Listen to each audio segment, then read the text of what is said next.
So the first big bucket is eliminating distractions. Because if you want to win at this thing called business, and you go down a level and you pick a project, an action, a goal or activity in that business, you are going to need to make space to be able to do those activities. If you are unable to eliminate distractions and you feel like I can add more on my plate, more on my plate, more on my plate, unfortunately, you're going to get what is known as, hey guys, welcome to the Painter's Circle, where we help painting business owners scale their operations, increase profitability, and gain more time freedom. I'm Taz Mullis, and in this podcast, I'll share actionable tips, expert strategies, and real-world insights that'll help you grow your painting business without burning you out. Ready to take your painting business to the next level? Let's go. Oh yeah! Hey guys, trust you're super well. It's Taz here and back at the Painter's Circle. Now today's episode, I'm going to keep it nice and tight. Most of the questions I get around business, I've centered around, Taz, how do I win at this thing called business? Now, they may frame that question different ways, like how do I make more sales? How do I build a team? How do I make more profit? But ultimately, the question is always around, how do I win at this next step in my business? So what I'm gonna do today, I'm gonna break it down into three big buckets, okay?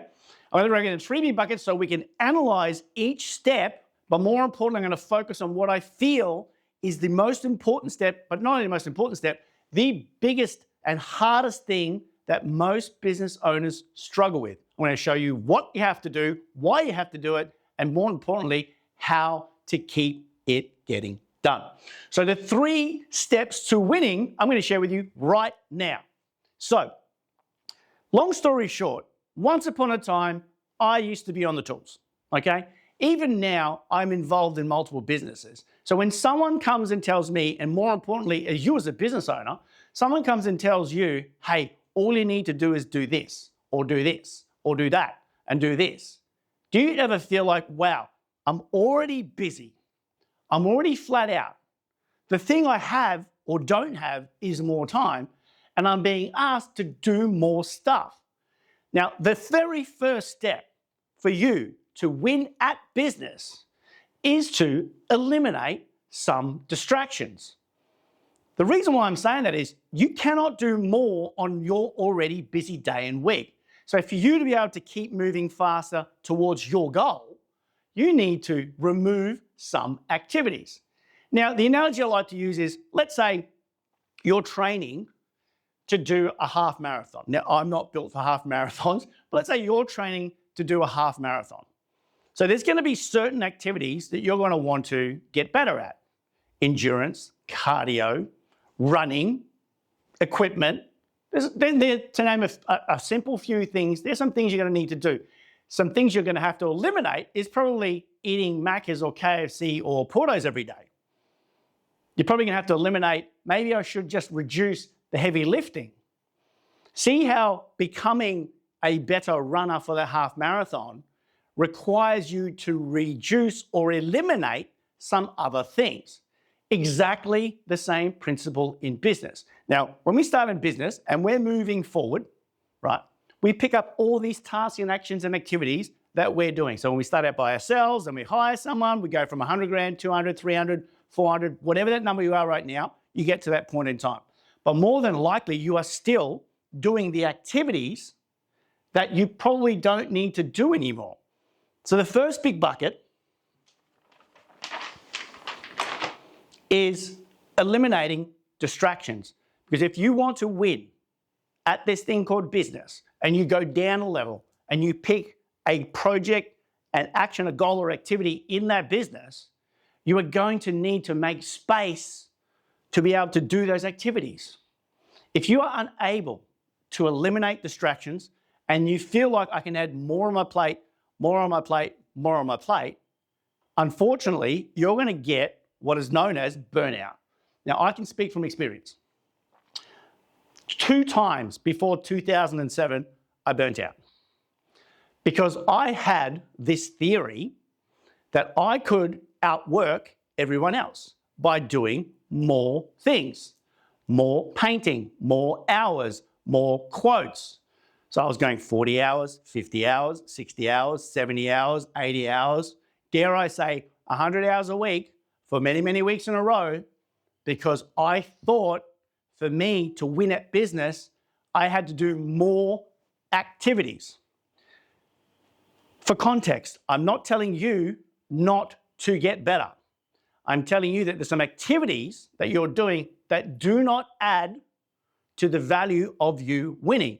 Very similar to if I was to do a half marathon. There are activities that you're going to need to drop and eliminate. So the very first bucket, if you want to win, is to identify what are the distractions in your business. We can go super simple. Maybe checking TikTok, Instagram Reels when you wake up in the morning is a distraction. Maybe. Maybe procrastinating when you're with a client and you're unable to present your proposal live is you're not focusing on the real important issues while you're talking to them. Eliminating distractions could be you could be spending so much time trying to become a better painter. Now, I'm not saying you don't want to do good quality work, but if you take that to its nth degree and you become the best painter and you don't become a better business owner, you will just be a better painter and be super, super busy, being busy. So the first big bucket is to eliminate distractions. Now, the second bucket, once you've made space, so what I'm saying is you have all these activities. Your first step is to prioritize those activities. What needs to be done? What do you need to keep? What do you need to remove off your plate? What's left are your priorities. Don't forget, your priorities are also non-business related things like your health, physical and mental, your relationships, your family, your friends. They are also priorities. So you don't want to remove them off your plate, but there's so many activities in your week, in your month, that you feel like are important because you're attached to them, but they add no value and do not move you towards winning. So once you've eliminated distractions, the next step is identify those priorities where you need to become better. So if it's sales, you will start thinking, how do I become better at sales? Because now I have the space to think and work on becoming better. Because if you do not have the space to become better, you won't become better. It's not rocket science. You need to create the space. And if it's sales, you have one of two things. You can become better, or you can help your team become better. Either way, it's a focus on the outcome of sales. It could be, how do we improve the quality of our work? Again, you've created space. You go into operations and you work on operational improvement because you still have the same container. There's still 5 days a week. There's still 40, 50, 60 hours of your container, but you've got 10, 15, 20 hours of your week by eliminating distractions so you can work on the things to get better. I did say 3 buckets. So we've got it covered. Your very first step is to eliminate distraction. Your next step is to get better. And the reason why I'm sharing this with you, this is the exact blueprint I've been using for the last couple of years. Eliminating the things that do not move me closer to my goal. You can't do it overnight, but your ability to be aware of things and let things go and build better habits compounds over time. So does getting better. No different to becoming a better painter, which is about doing the reps, doing the reps, getting better and better. Pick spraying, become better over time. Your skill sets just get better, sharper, you get improved, you find new ways to do things better. It's exactly the same. Take the same thinking that you took in becoming a better painter into becoming a better business owner. If you get stuck, remember, there's 3 core areas: input, sales and marketing; throughput, scheduling and delivery, which is the thing that you do; output, business administration. Pick which area needs you the most. If you don't know which one it is, don't focus on business administration. That is going to give you the least amount of leverage. Okay, so we've covered making space. That's all this is. It's about making space. We've covered getting better, and you become better over time. It's about the reps. So if you want to become better at sales, it's about, okay, first I need to know what are my sales data. What is my quote data? Number of quotes, dollar value quotes, number of sales, dollar value sales, per week and per month, against my target, what's my conversion rate, what's my average dollar sale, what's my average dollar quote. I don't want to confuse this, but it's not that complicated, because once you know where you're at, your actual benchmark, and you know where you want to go, your job by becoming better is to work on the gap. How does that look like? Maybe, just maybe, there's some education. Maybe it's, okay, maybe I need to improve my sales skills.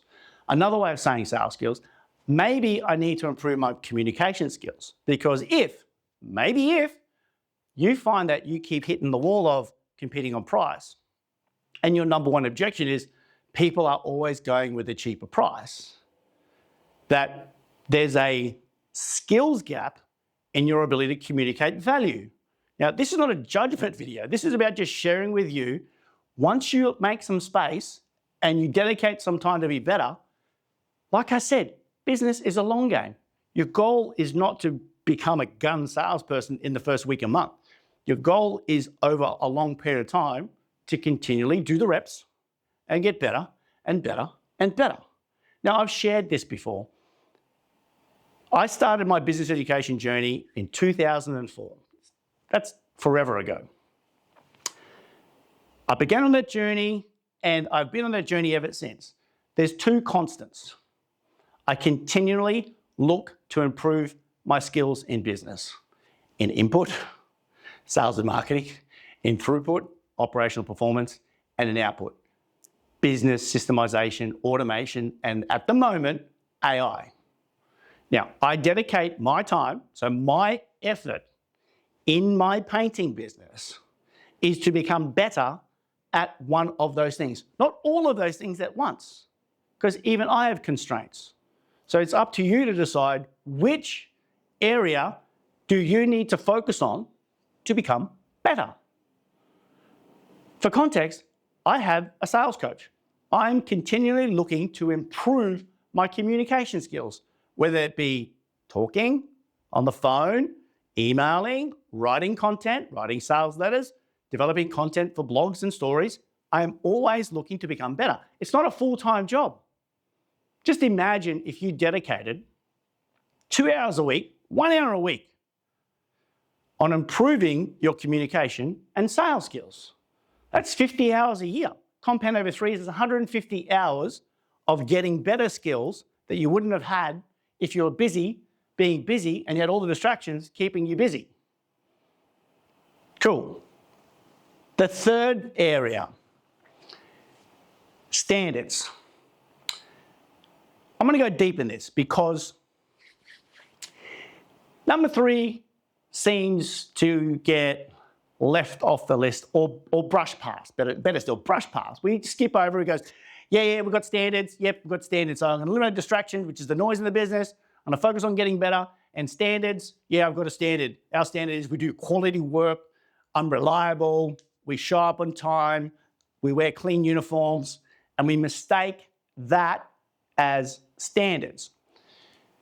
What I'll share with you today is what I work with when I'm working with clients, that level of standards, although important, is just surface level. Because people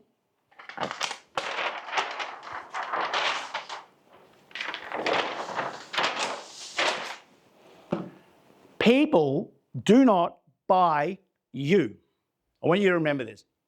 People, when I say people, for context, your potential clients, your existing clients, and your current clients, as much as we feel like they buy me because I'm the best painter, I'm reliable, I'm on time, I use this product, I use this brush, I use this gun, I am this accredited, insert the thing that I think they're buying.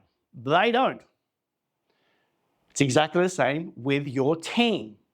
Your team don't buy that you use this product, you're a member of MPA and this PA and LPA and whatever. They don't buy that. People don't buy you.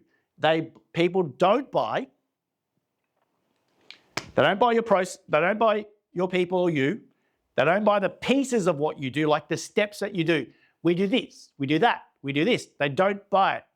And I'm happy to have a conversation with them about this because I too used to have my whole identity about being a better painter, and I would focus on me, the pieces of what I did, and the process of how I did it.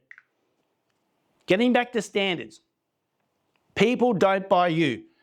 People buy your standards. So your standard of your business, and I'm not talking about how straight you cut a line. It's important, but they don't buy that. They buy the standard with which you uphold your team and yourself. Would you like some context on that? I'll give you two examples, two real life examples working with clients and that I've seen in my business. So here's an example. You're running your business, okay? You've got a ton of work coming in. Have you ever had a difficult client? Or is it just me? Everyone's perfect. Have you ever said to yourself, the customer is always right? I don't know where that came from. I think it's just fed into our vernacular and as we grow up. But have you ever said that to yourself or heard it? I'll tell you now, for me, the customer is not always right. Here's an example of upholding your standard. If you have a lot of work going on or not much work going on, and you have clients that are late payers, annoying to work with, demanding, sometimes aggressive, and then when you work with them, it makes you want to hide under the pillows because you go, oh, another day with this person. What's happening is, subconsciously, you have lowered your standards for this person to become a client of yours. And what happens in business, when you lower your standard and let that client in, you know what it does? You let more clients let in because you've dropped your standards. When I say standards, another way of saying standards is your boundaries. Boundaries with which you work within. Now, I know in the real world, you're thinking this right now, I know in the real world you're going, Taz, but what if I need the work? Okay, good question. Now, on a scale of 1 to 10, 10 being the worst client ever, okay? Or no, 10 being, let's do it the opposite. 10 being a unicorn, the best client ever. And 1 being, holy crap, my life is hell type of client. The majority of the people you work with are between a 3 and a 7. The reality, or an 8, but about there, okay? So what we're talking about is the fringes. The unicorns, we love them. We want to keep working with the best payers, the best clients. They make you feel welcome. They give you raving, they're like raving fans. And then we have the ones that no matter what you do, there's always a problem. Now, the issue becomes when you keep accepting these types of clients, it puts pressure on you, but guess what? It puts pressure on your team. So now your team feels like that is the standard of the people that you let into the business. So it's nothing to do with the work. It's on a client level. That is why the customer is always right is too big a blanket statement. Now, I'm not saying you don't do your best to give your client the best experience. That's not what I'm saying right now. But the distinction between holding your standard is when times are tough and you need the job and you drop your standards of the people that you work with so you can get money, is when that's a gray area. Because of what it shows to your team and to your business and to other people out there is that this is the standard you accept. These are the boundaries that are flexible to you. Cool? Cool. Point 2, do you have a team? Have you ever hired a team? So let's talk about team.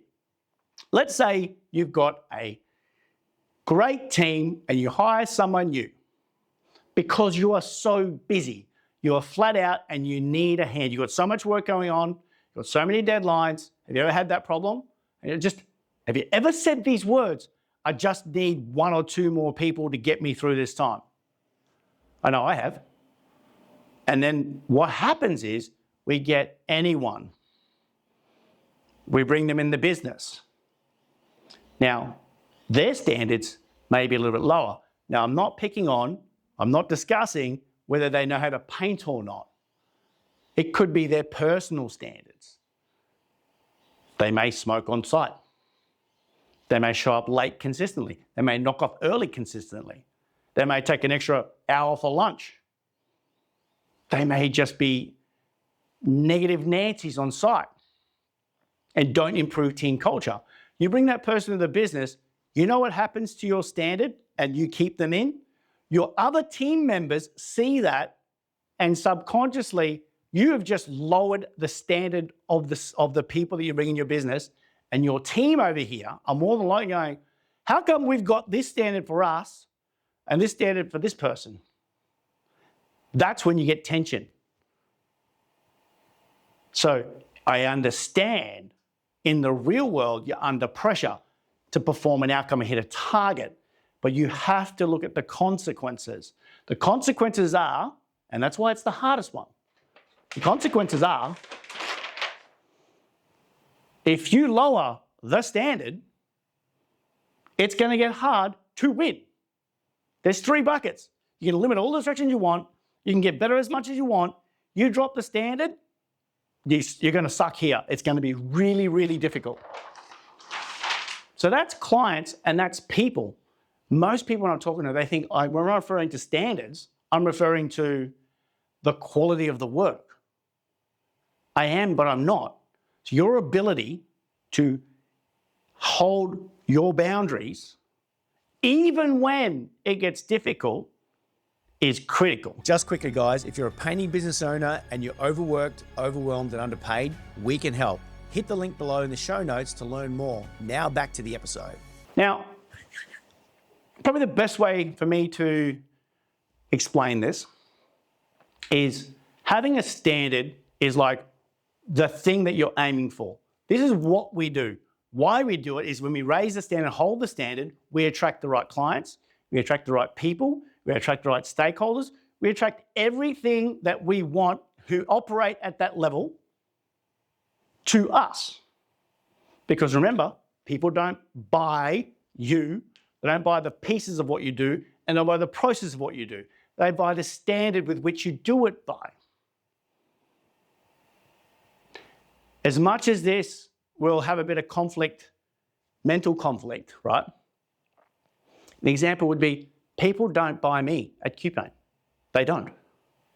They buy the standard with which we uphold everything in the business. It's exactly the same for you. I know it's hard to hear because we feel like I'm the best. They buy me. If I'm not there, they do this.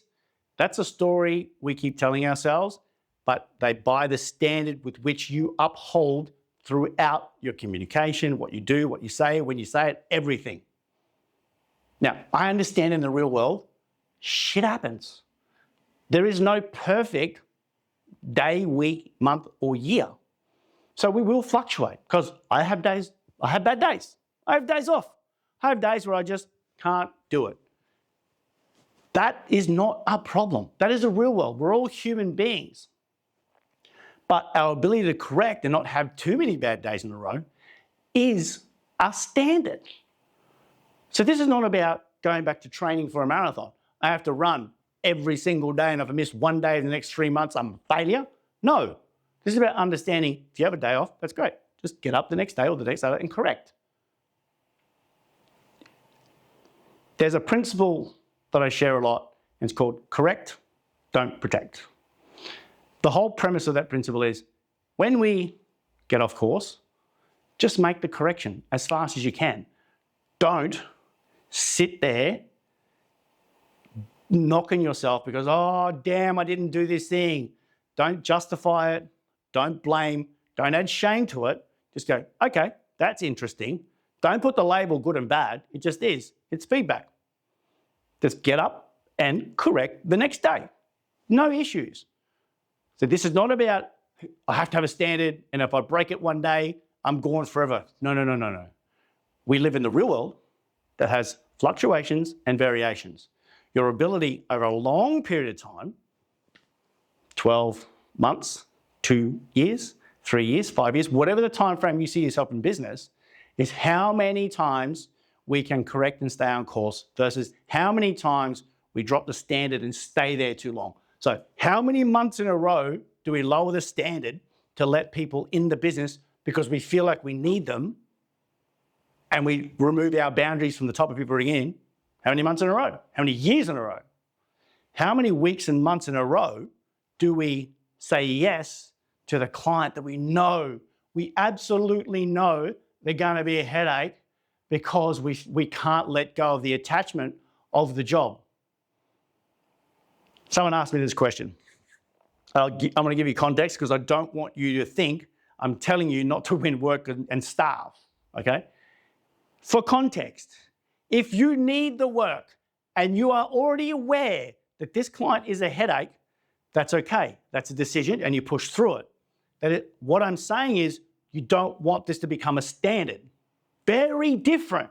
I hope you understand what I'm trying to say right now. I'm not saying to you, don't work for anyone you disagree with. That might be the ideal, but if you need work, don't make that your standard. Be aware of what you're doing and make corrections. Now, holding the line is a little bit difficult to share that experience because holding the line for me is like the verb. It's like the doing of the standard. The standard is the goal. It is the what we're going to do. Now, the how, way, way, way harder. Holding the line is when you are going through a really difficult patch and your team needs help and you keep attracting people that aren't the right fit. And it sucks because you know if you had another pair of hands, you would get more work done. If you drop your standard of the people you employed, or vice versa, if you drop your standard of the people you work with for the next 12 months, you may hit your revenue goal, but you drop your standard. Holding the line is sitting that uncomfortable part where it sucks, where cash flow is tight, where stress is high, where you don't know if it's going to work. The ability to sit in that uncomfortableness, knowing you are holding your standard so you can win. Because you've eliminated distractions, you're focusing on getting better, which is another way of saying standard. A standard would be, I'm going to focus on getting better every year. That's a standard to yourself. And then upholding the standard throughout your business, holding the line is doing it consistently over time.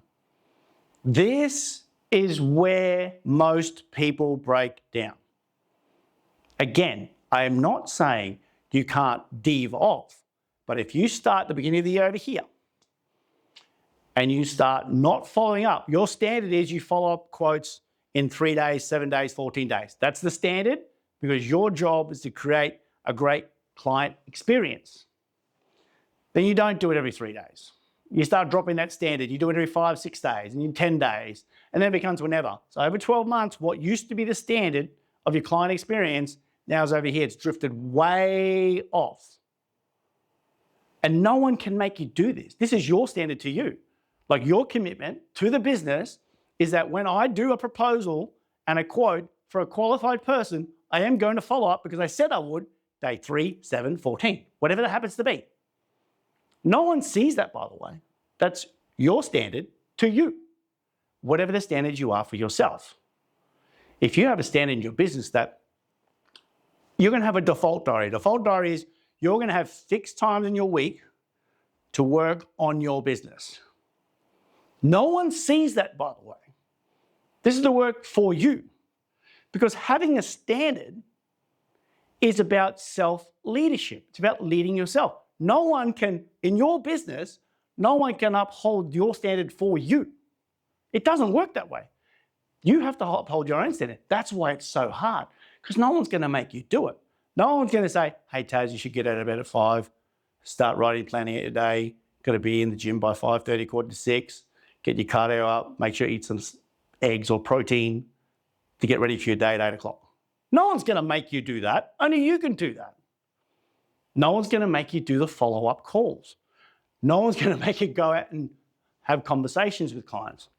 Nobody's going to make you have the uncomfortable, confrontational conversations with clients or team members. That is a standard you have to uphold to yourself. Upholding the line is inner. It's not external. That's why it's so difficult. And you know when it's difficult? When business is shit. Because when business is good, holding the line's easy. When everything's going good, sales are good, teams are good, clients are good, weather's good, everything's going good, you don't need to hold the line holds itself. Your standard only gets tested under pressure. Pressure with performance, pressure with pipeline, and pressure with pricing. They're the only 3 areas that create pressure in your business. Bad pricing, performance of your team, and a pipeline that's not really fulfilling what it should be doing. That creates the pressure. Your ability to sit with your standard and hold the line is the hardest thing to do. That's why I said, little old mate down here, number 3. It gets brushed over a lot because it sounds like really cool. Got to have a standard. Yeah, got a standard. We've got a standard. We clean up after the job. We pack up. We meet clients on site. Insert the process. Insert the pieces. Insert the people. Cool. Tick, tick, tick, tick. I need you to go a bit deeper because you do this. It takes care of the other 2, by the way. If you can uphold your standard of eliminating distractions, you will eliminate distractions. An example would that be is like you, I too get distracted. I think as tradies, we get distracted more than most, potentially because of, I'm not going to go again, the element of P, A, B, D, C, D, ADHD, whatever happens is, it's all these bright, shiny objects, right? I can get as distracted as anyone else. If anything, I'll probably get more distracted than anyone else. But if you have a standard, and your standard to you, not to me, to you, is you don't jump on TikTok, Instagram for the first half an hour of the day because you want to eliminate distractions so you get your head clear, so you can eat some food, drink some water, and do some exercise. That's to you. I don't give a shit if you do it or not. It's got nothing to do with me. But that sets the standard for how you operate because you're buying your own standard. Standards start with self-leadership. Self-leadership is personal responsibility. You may be asking, Taz, how did we start this conversation around 3 steps to winning in my painting business? And all of a sudden, we're down this rabbit hole of leadership is personal responsibility. Because that's what moves the needle.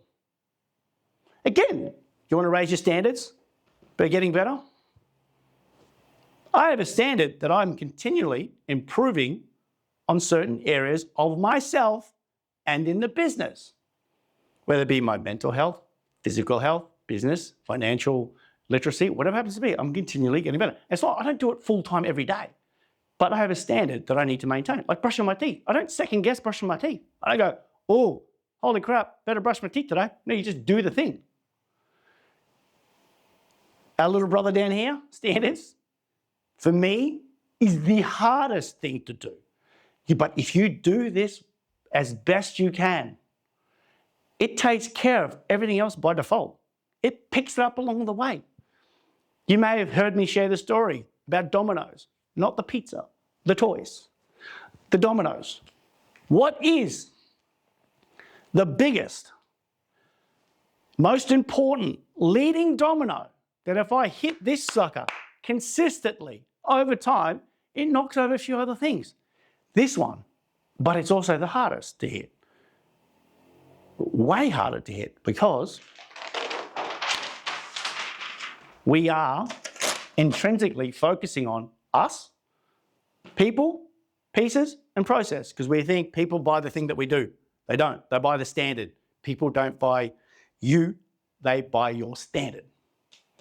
And what makes it super difficult is holding it for a long enough period of time. I'm going to give you a short story about a client I've been working with very intimately over the past 11 months. So I have a program called Mastery. It's very intimate. It's the only way people work one-on-one with me. I have 2 clients because I have a capacity as well. I only have certain capacity because I'm very staunch on maintaining my standard and my standard of service. So one client joined Mastery because he wanted to grow the business, get better, and make more money. Cool. So he wanted that intimate relationship, one-on-one every week, so we could work on building that business. Now, this is the framework that I use for me and for our clients. So we started with eliminating distractions. Now, we didn't know in real time he would lose key individuals in the business. The business was doing really well. He lost one critical individual. It was the operations manager, so running the team. That's an important job. And he lost a technician, a head technician. That was an important role in the first 3 to 4 months. So that really put some pressure. It really sort of put some pressure on holding the line, because now we have this target. We've lost key individuals, which means throughput drops, invoicing drops. What happens is the business as it falls into operations, can't do sales, sales drop. Now that is hard, but we had to stay with the process. We looked at, let's get a salesperson on. Now, he'd never hired a salesperson, so it's completely outside his comfort zone. Hire a salesperson. What do I do? What do I need them to do? What is the KPIs? How do I measure performance? Insert all the questions that you need and you have. Now, in the real world, salesperson gets paid very well in any business because they're the ones in input, bringing in sales, because that's where you make money. Okay, so now he had to get through the barrier and the belief, holy crap, how do I pay this person this amount of money now when the business doesn't have the performance to do it and I'm stuck operating and getting the team working? But that's the standard. If he was going to move from sales and move into operations, he needed someone to do sales. So we did that. Now that took a massive hit to the business bottom line because now he's investing money into a position to bring in more sales, not someone that can do the operations. Because as tradies, we feel like we need another technician. Input. Got that person in. Over 3 months, holding the line, this person improved. Now, they're not going to come in straight away, but sitting in that space for 3 months, knowing you're paying X, but getting Y, is uncomfortable. And it's easy to drop the standard and go, well, what if I just do it myself, move that person on, I'll save 100K a year, because I'm going to save my way to winning. That doesn't work. Save my way to winning. That way I can drop my standard there and I'll just do that and hopefully the guys can keep up. But he had to hold the line. And it's not my space to hold the line for him or for you. It's uncomfortable. It sucks watching that your cash flow is getting drained because you're building this part of the business. Fast forward to today, 6 months on. The original target was to hit 250 months. Go from 200 months or 190 months to 200, 250 months, hit the 3 mil mark. The last 3 quarters, not the one we're currently in, the last 3 quarters, the average was about 600K or 570 a month, 570 a quarter. 570, 571, 572. It was amazing, within 2Ks per quarter of each other. And then the first quarter of this year, so Q3 of this year, the June, July, August, September quarter, smash it, 640. So added 30, 70K to the quarter. Added 90K net profit to the quarter. This quarter, on track, doing really well. Probably 7 figures for the quarter. But the point I'm trying to share is not the money part. The point I'm trying to share is holding the line is the most difficult part of business because it always involves difficulty. Anyone can be happy and hold the line when everything's going good. Very different if you're stressed because your pricing's out, your performance out, your pipeline's out. And on top of that, real life shit. You may be having some personal issues on top of that. Again, I'm not telling you that you need to be perfect. I'm not telling you you can't fluctuate. What I'm saying is on a long enough time frame, your goal is to continually eliminate distractions, get better, and hold the standard. You do that, you stack enough months in a row, you stack enough quarters in a row, you stack enough years in a row, you will trend in the direction you want to go in. 3 big buckets, 3 steps to winning. Eliminate distractions. Get better at something. Doesn't matter what it is, just get better at it. And hold the standard. Hold the line. It's difficult, but that is the most important part of the 3 buckets. If you've got any questions, hit me up. Please subscribe. Love talking to you. Stay cool, be well, and as usual, see you later. Bye. Hey guys, if you got value from today's episode, make sure to subscribe so you never miss expert tips. If you want some support, check out the link in the show notes and see how we can help you. Don't forget to follow us on socials @PainterCoach. Stay cool, be well, and as usual, see you in the interwebs. Bye.